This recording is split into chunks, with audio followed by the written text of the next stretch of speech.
μήνα, την παραμονή της πρωτοχρονιάς, και οι δύο οικογένειες των αραβωνιασμένων, δηλαδή του γαμπρού και της νύφης, έκαναν διάφορες ετοιμασίες για το Μάη.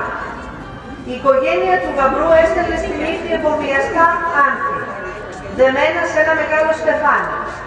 Παλαιότερα η κατασκευή του αποτελούσε ολόκληρη ιεροτελεστία, αφού τίποτα δεν φτιαχνόταν στην τύχη και κάθε τι που είχε πάνω του είχε το δικό του συμβολισμό.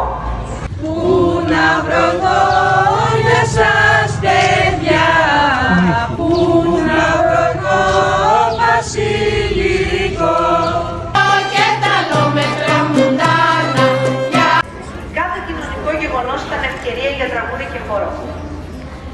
Κόρη το μαντιλάκι σου. Αμάν, αμάν, κόρη το μαντιλάκι σου. Κόρη, αμάν, αμάν, αμάν, κόρη το μαντιλάκι σου. Κόρη το μαντιλάκι σου, που έχει στο κεφαλάκι σου.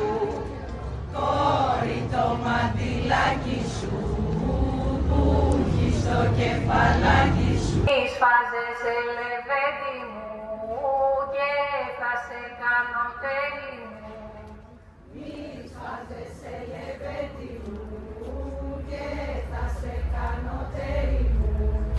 Το τραγουδιού κάνει αναφορά σε δύο από τα βασικά στοιχεία της γυναικείας τοπικής φορεσιάς. Τα πασούμια, καλύκια και την ποδιά, που ανέκαθεν κόστιζαν ακριβά, αλλά και ήταν πολλά και συμπενετά και την ομορφιά και την αρχοντιά του.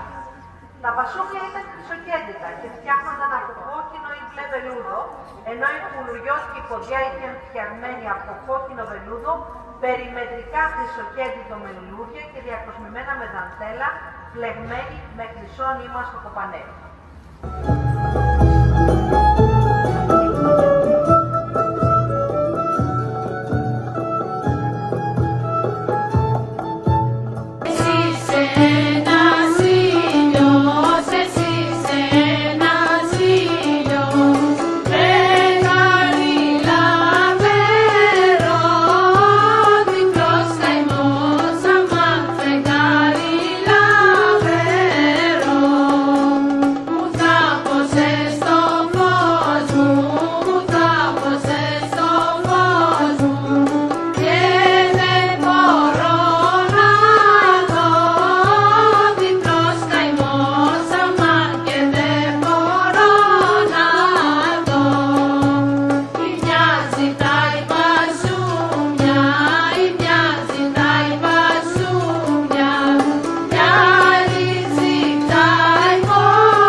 Σας καλούμε και εσάς να μπείτε στον κύκλο να χορέψετε μαζί μας.